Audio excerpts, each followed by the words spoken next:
So, I mean, if you're ready for it, we can just jump right in. Let's jump right in. Let's do it. Let's do it. The Eternals, the latest.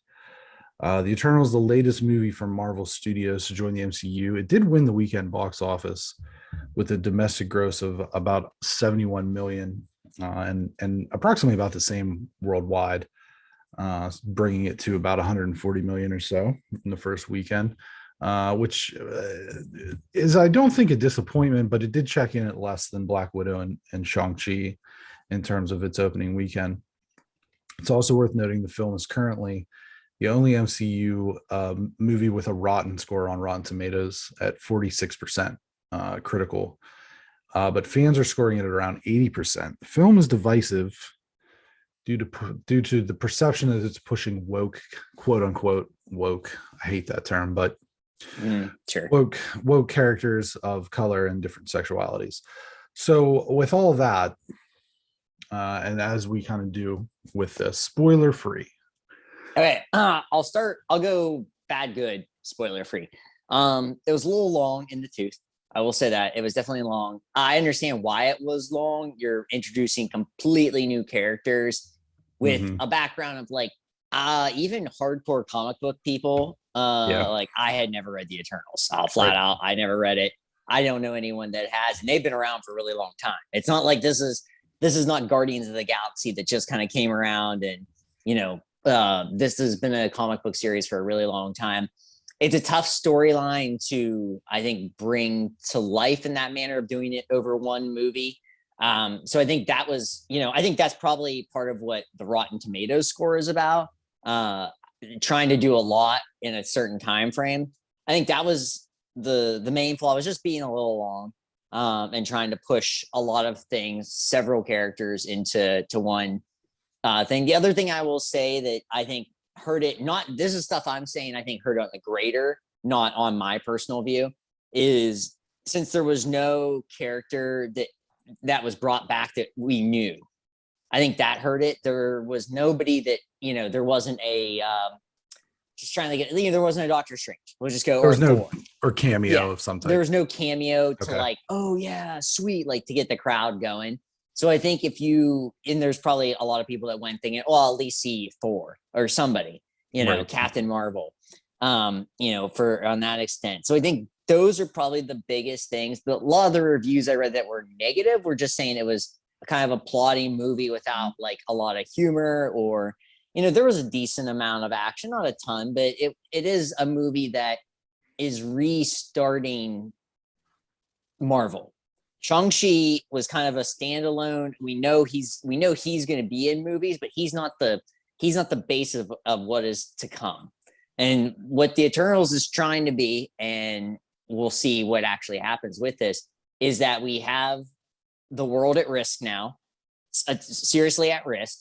We know that it could collapse. We know that there's something big and bad happening. I'll transition to the good.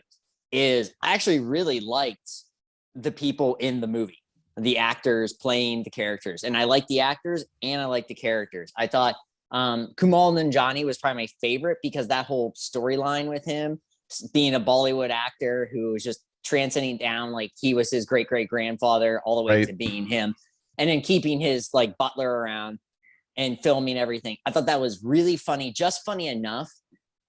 And I will say, on my end of things, when there's a circumstance of the world kind of imploding from within, maybe we don't need to be Guardians of the Galaxy trying to make a joke out of every little thing. And so like I actually liked that. And I went into this movie, you and I were both like, pretty even keel, maybe even like negative going in. And so I like Gemma Chan. I liked Richard Madden, all these characters that from other things, I thought were really good. I thought the twist of Icarus. Spoiler free. Oh, sorry. I thought the twist was good. Sorry, I forgot I thought the twist was good because that twist would have been like, had one of the Avengers said, and not Civil War twist, but like literally saying like, F you guys, I'm on the other side here. So I thought all those things were kept it going. Even though it was a little long, I didn't mind it, especially what we get at the end. I thought really paid off. in the actual way that it ended, and then with the end credits definitely paid off for me. What did you think, Brenton? So good and bad. I felt like, well, first of all, we always kind of do this. When we did the Marvel thing with when we did the MCU in review, July 76 was the first Eternals appearance, and it was in Eternals #1. So there is some history there. The good and the bad. So I agree with you that the movie was a little bit too long, but I don't know where you cut out anything.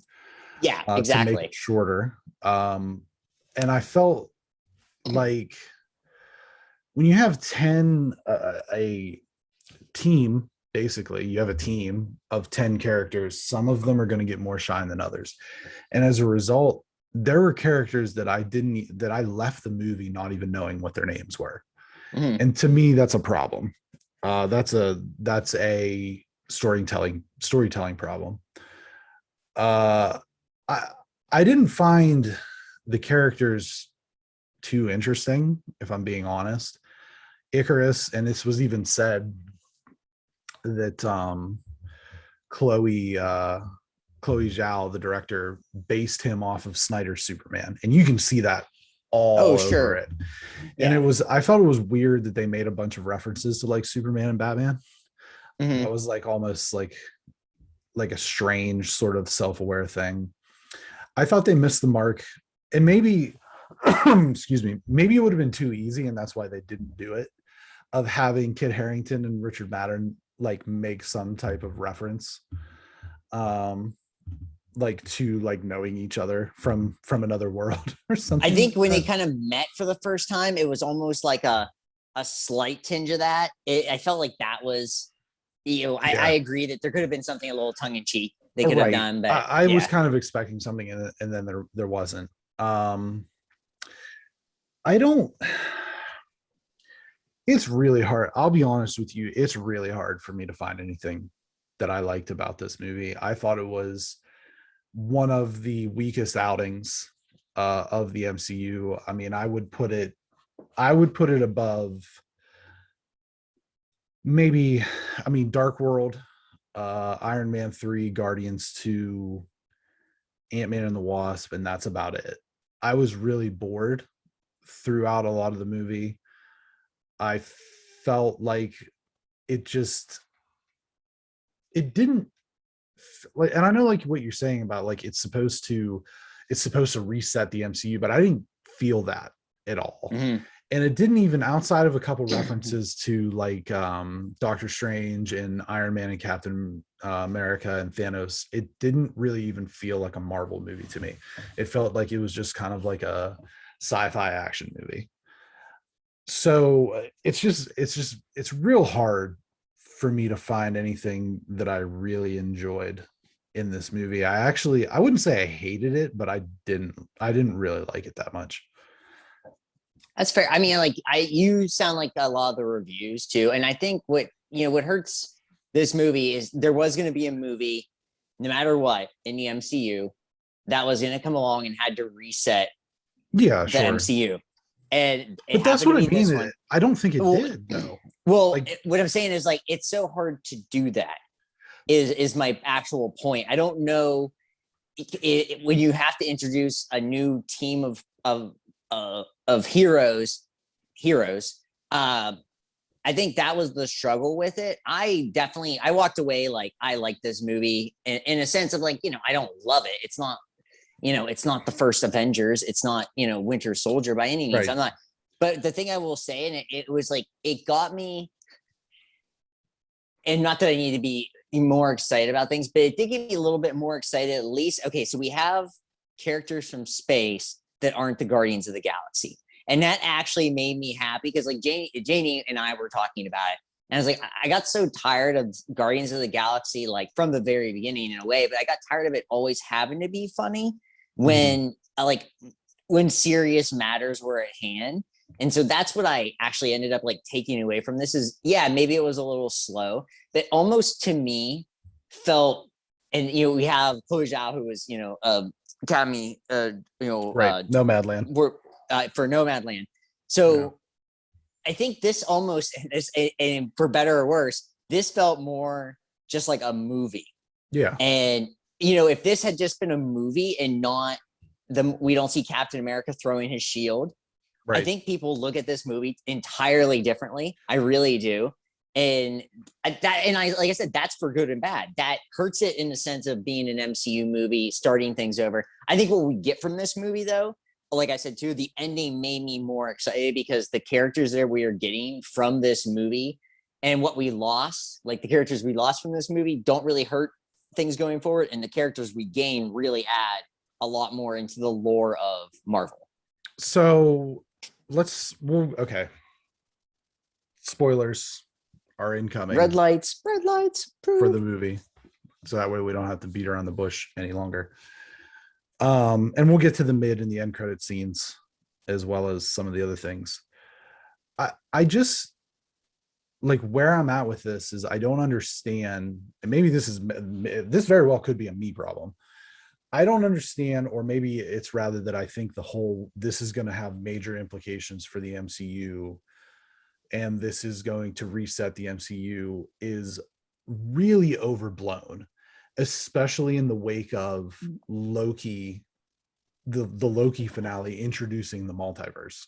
Mm-hmm. Like I didn't see how this was anything, grand in terms of like we're establishing who the next big bad guy is. I mean, maybe we are, and maybe this is one of those things where it's almost like we've talked a little bit about how like Endgame and Infinity War made the original Doctor Strange a better movie.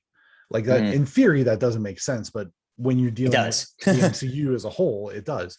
And so maybe there's stuff out there that ties into this, and we need to stop. Like, we almost have to stop judging these things as a singularity, single movie sort of deal. Right. But I thought that them saying that I was expecting more. I was expecting like, well, the Eternals is going to have major implications for the MCU. Okay, what does that mean? Are we going to see Kang? Because it seems to me like they established with Loki that Kang is going to be the next big bad. I'm not really sure at this point. And I think that this is the correlation I'm going to make, right? When we did the MCU review over the summer, we did phase 1, phase 2, phase 3, right? And we kind of agreed that phase 1, especially watching it now, it like hit all the nostalgia beats of you're seeing these characters for the first time sort of deal. And so phase 1 is pretty much uniformly good, right? And then phase 2 is realistically kind of weak outside of Winter Soldier. And it's all just to get to phase 3. And I feel like they're almost in like this weird spot where it's like, well, you had 23 movies with the OG Avengers, and everybody knows what's on the horizon in terms of big name characters. And you can say whatever you want about people don't care about the X-Men or whatever, but as soon as you see those fucking claws go up for Wolverine, everybody's going to lose their goddamn minds. And that's just what it is.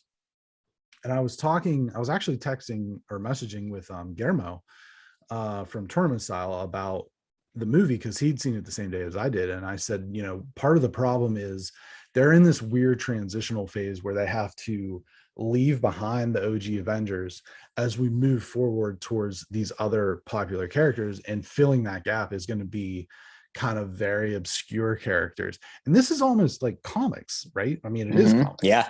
Because it is almost like comics, because after 70 years of Captain America, it's like, well, we've got to try some different shit.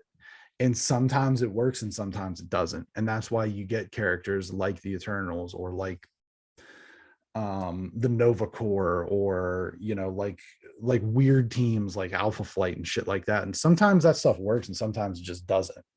And I think for me personally, this was a case of, we always say make something new, we want new characters, stuff like that. Shang-Chi was a hit for me. No pun intended, with him being a kung fu guy, but Shang-Chi was a huge hit for me. It was exactly what I wanted out of a new character. it introduced something new in terms of the kung fu style and stuff like that to the Marvel universe. Right. But I felt like it stayed, and maybe it was the Wong thing. And you kind of alluded to that with like, there was no like real cameo within this movie that like to get people pumped up or whatever. And you at least knew that you were going to see Wong, and we all knew we were going to see Ben Kingsley and stuff like that in Shang-Chi. Maybe that was helpful. But I just didn't care about any of these characters. And that's a problem when you have characters who are, Tony Stark is beloved 5 minutes into Iron Man. You know what I mean? Yeah. Steve Rogers is jumping on grenades and showing you the whole mantra of not a perfect soldier, but a good man, and you fall in love with him. Everybody loves Peter Parker from the jump. All these characters, and then even some of the characters that people were less familiar with, like Black Panther, Black Widow, Doctor Strange, stuff like that. Like they were immediately endearing, whereas none of these characters were like, I'm behind this person. Mm-hmm. This guy is cool. This girl, this character is awesome. I can't wait to see more of that. So I think that's just kind of like where I'm at, is like, I just felt like the characters weren't presented in a way that made them super likable or like endearing in any way. And I just feel like they're like, Marvel in general is in this weird transitional period where they're going to have to try to throw some things at the wall and hope some of it sticks. And for me, this didn't. Yeah. I mean, and like I said, I can agree with what you were saying. I think I kind of looked at it in a different way of just looking at it as like maybe sticking away from Marvel, which is, maybe what I shouldn't have done.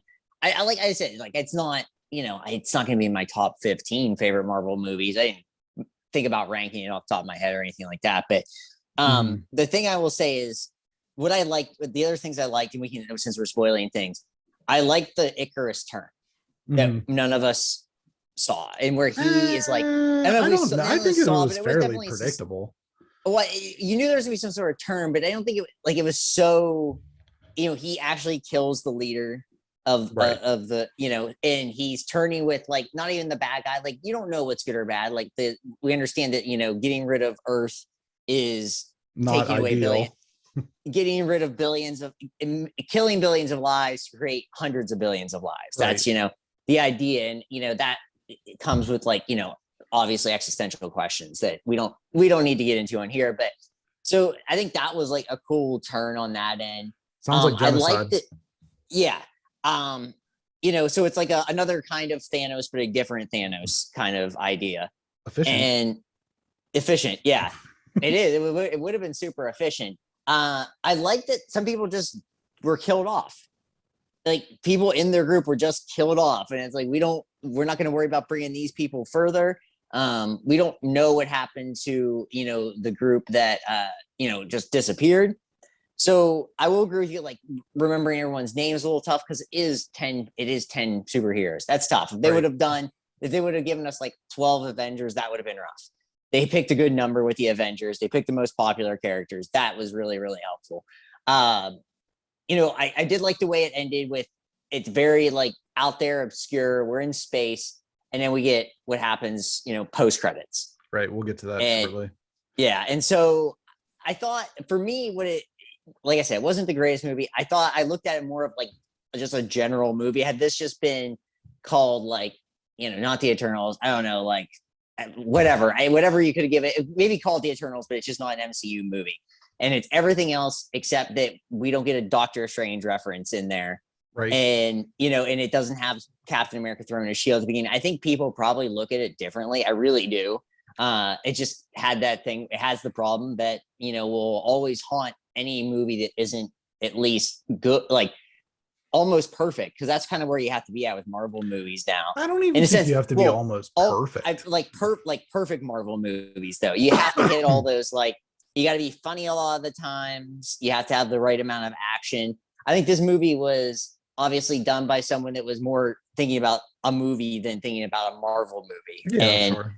And so that's, but I don't disagree with what you were saying. I see your end of it, and I'm not saying that I'm right. I think it was one of those things where I wasn't expecting a lot. And so since I got a little bit more than what I was expecting, which is like a plot twist, a good, like a solid enough ending, a thing where everyone's kind of a bad guy, which I like that in a way. You know, Yeah, we sure. don't know who's, you know, good or bad.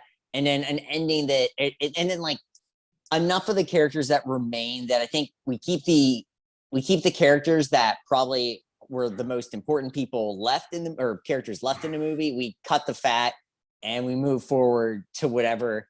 My guess is that they appear there's a reference probably in the Doctor Strange movie. That's my next guess on when not necessarily someone appears, but at least there's a reference or something. Well, that would be.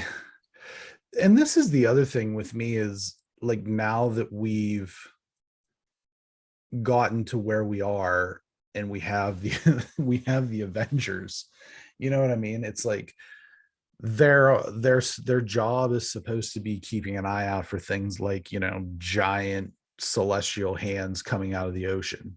Like, Right. where the hell are the rest of the, like, it's getting to be, it's almost becoming, and this is what's actually making me appreciate Guardians of the Galaxy a little bit more, is it's almost becoming small universe syndrome, where it's like, why the hell does all the bad stuff happen on Earth?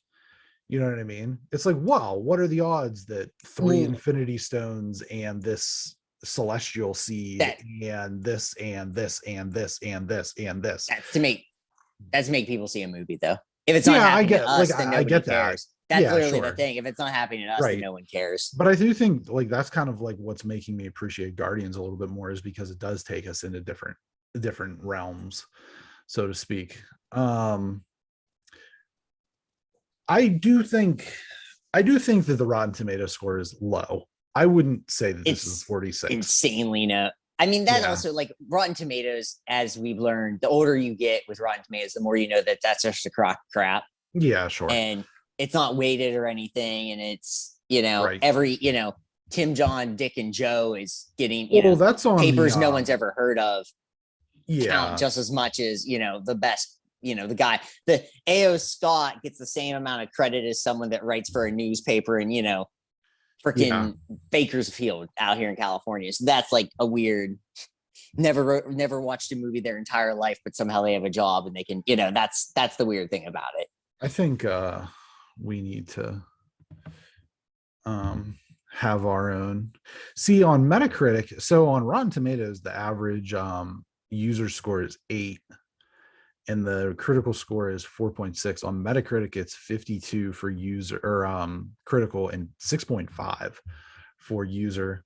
I would say that's probably where I'm at. I'm probably in like the 6 to 6.5 range. I was gonna say I'm probably a 7. Yeah. You know, I like it. Was just fine. Yeah. I don't know. I don't know what I would have changed to make it. That was my the thing, hard like, part. It's like, what do you change? Like, how would you do it differently? And how would you make it better? I guess make it funnier, but then we're actually talking. That's what I'm saying. Like, in the Marvel scheme of things, that's how they always end up making something better. That isn't. That's that true. Isn't.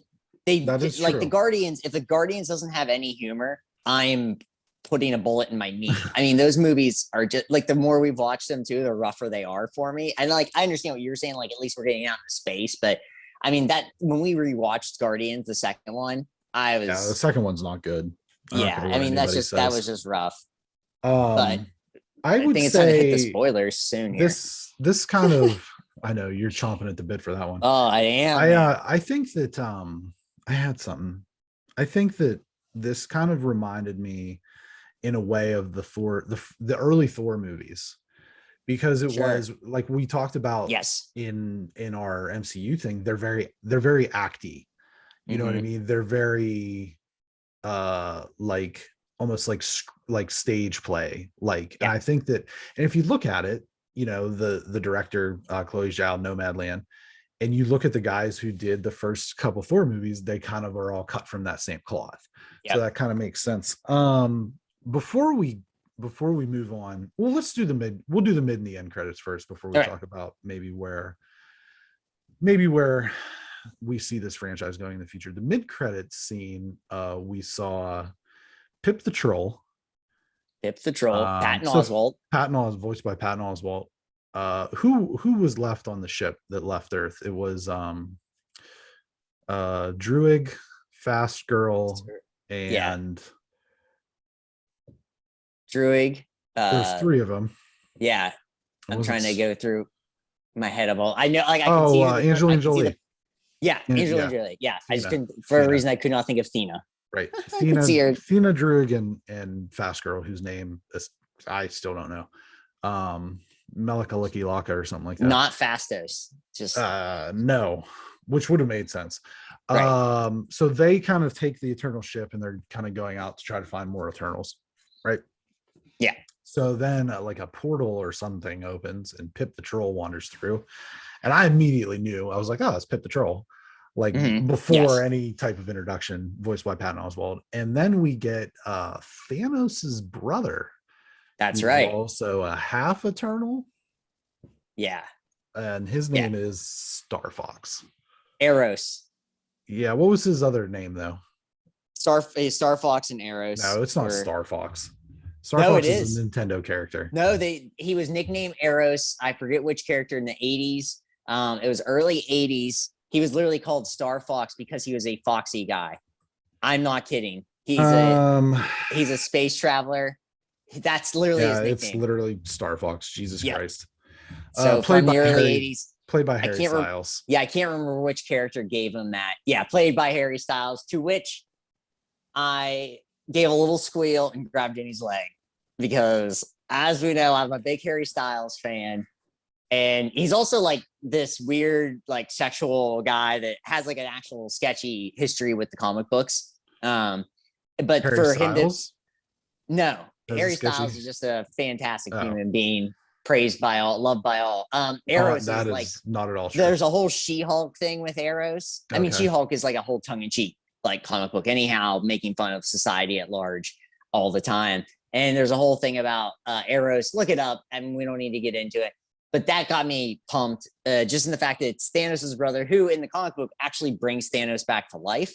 Yeah. I don't know if we're going to go that direction. I don't think. But in the movies, but he is someone that, has, obviously mythical, spacey powers.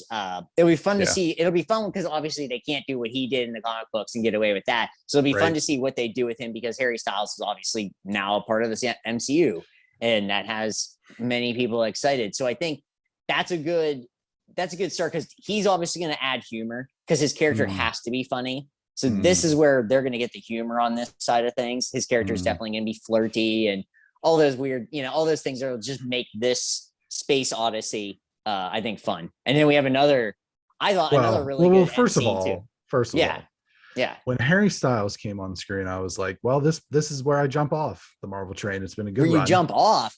Yeah. Seriously? I don't need Harry Styles in why don't you? Him as an act? Like, why? Nah. He's a good-looking dude. He's funny. He's gonna take this real seriously. You know what? Not for me.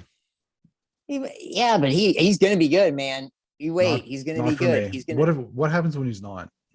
He's gonna be good. I have no doubt that he's gonna be. What good. happens if he isn't? If he isn't good, I will be the first person to admit it. If he sucks in when he's actually the thing is too, is he's never going to be the star of any of these movies. He's going to be Eros, who, if you look at any of the comic books where Eros is in, it's always like, hello, I'm this guy. Hi, I'm this guy. Hi, I'm Eros. And he's like in the background, because he's Thanos's like little like sketch brother. Right. He's going to be there. He's literally just going to be in these movies for like comic relief. Well, if he's not good, I will be the first one to sit here and say, I told you so. The end credits scene showed Kid Harington, Dane, blah, blah, blah, blah. McCary is Fast Girl. McCary. Okay. Dane, what's his name? Dane Cook? What? Dane Lady Dench. Oh, Dane Whitman. Dane Whitman. He learns that he's got an interesting family lineage, and there's this sword. His character is the Black Knight, and he's debating on whether he touches the sword or picks the sword up. And as he's about to, an ominous voice voices over and says something to the effect of, "Are you sure you're ready for that?" Yeah. And it is the voice of Blade, Mahershala Ali.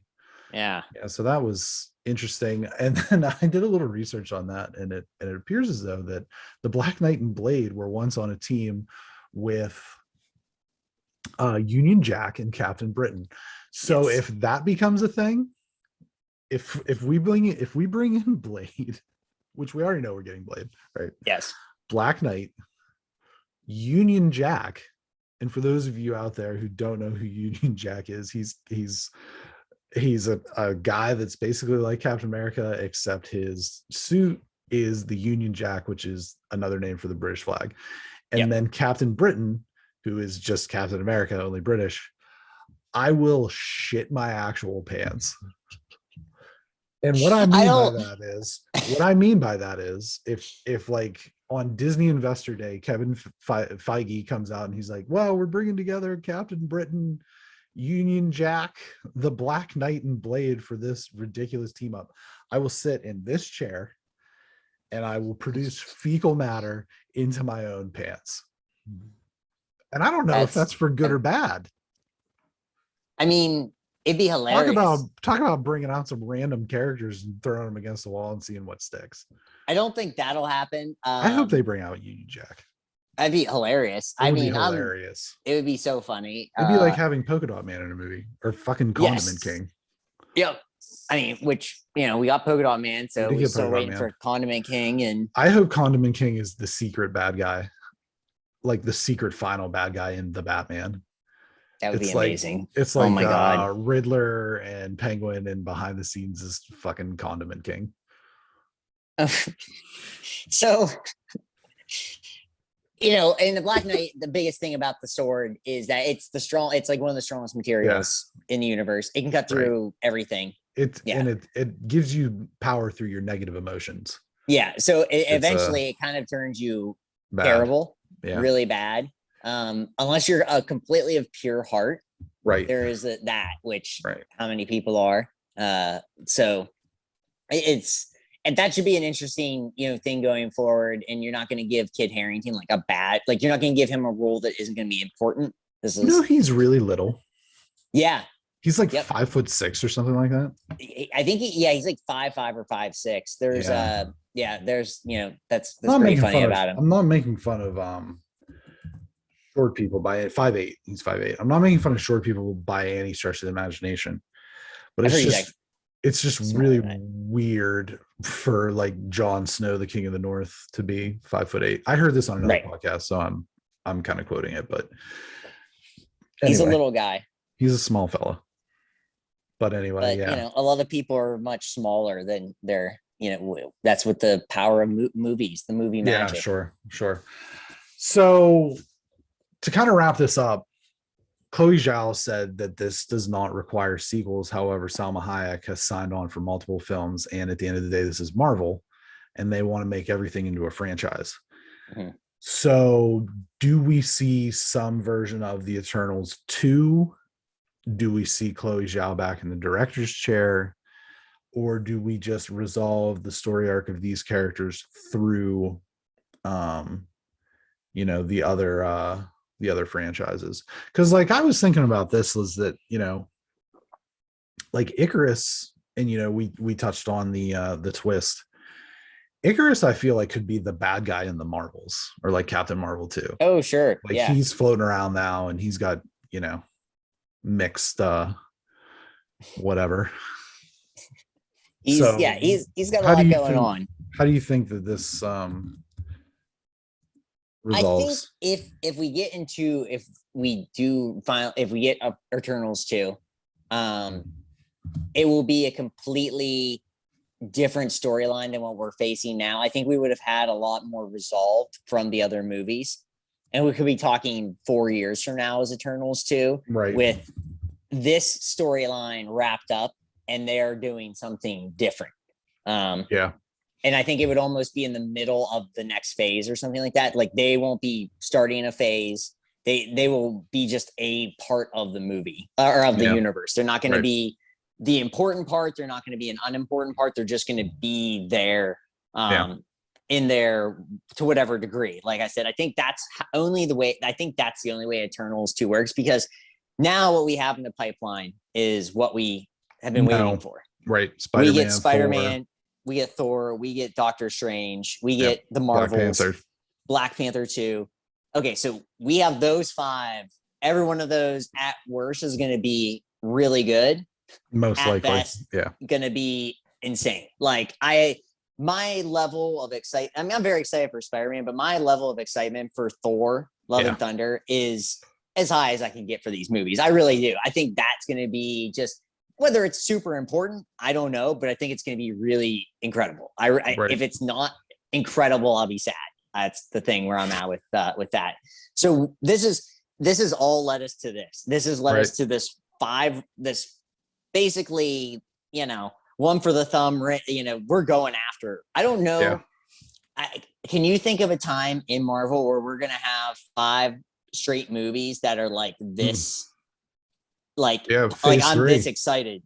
Okay, what was the 5 in a row for phase 3? I'm just trying to think of, it was 5. I thought it was 4. 3 was in phase 3. You got